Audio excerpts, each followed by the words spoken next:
The AFL had gotten a grant from the federal government, strange marriage, I know, but and it was to set up unemployment action centers, is what they were called, all across Canada. And so I went to work for them, and that was an eye-opener. Because they didn't stipulate that you had to work with just labor, unionized labor. It was like work with anybody that's unemployed. Anybody that's unemployed, that's coming in the door. This was in the 80s, where unemployment nationally was 11%, which was quite high. And it was high here as well. And so it was to be an advocate for people, to identify what issues were they having and try to help them out with it. And so we did everything from help them put a resume together. Mm-hmm. The one thing, and the board was obviously the local labor council board that ran it. The one thing that I noticed was that a large number of those people that were coming in were having problems feeding their families, which was an absolute shock for me. Because food is such a basic need that to have a man sit across the table and saying, my wife's coming home from the hospital with a new baby, I have no food in the house, I have no job.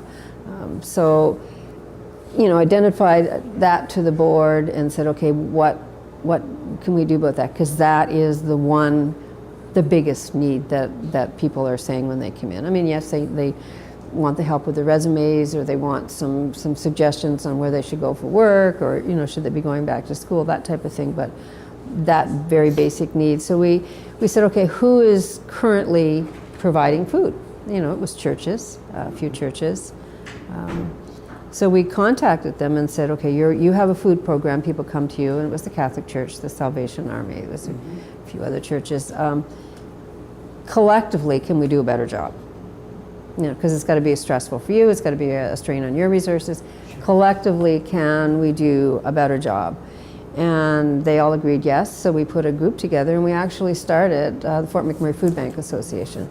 And the board consisted of churches, consisted of labor union people.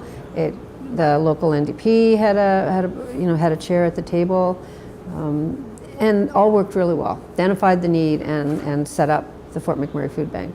One of the unions, actually the Suncor Union, which at the time was the MIOW, McMurray Independent Oil Workers, provided us a venue, an office space, scrounged freezers and tables, and opened it as part-time, hired a part-time person.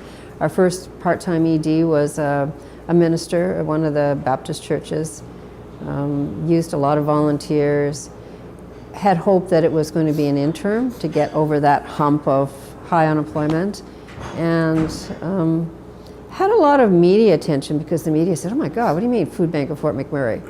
Isn't everybody rich up there? No, they're not. Well, just get into that a little bit. Mm-hmm. What kind of people weren't rich? Well, elders. I mean, at the time there weren't a lot of seniors here, but there were seniors here, and they're on a very fixed income.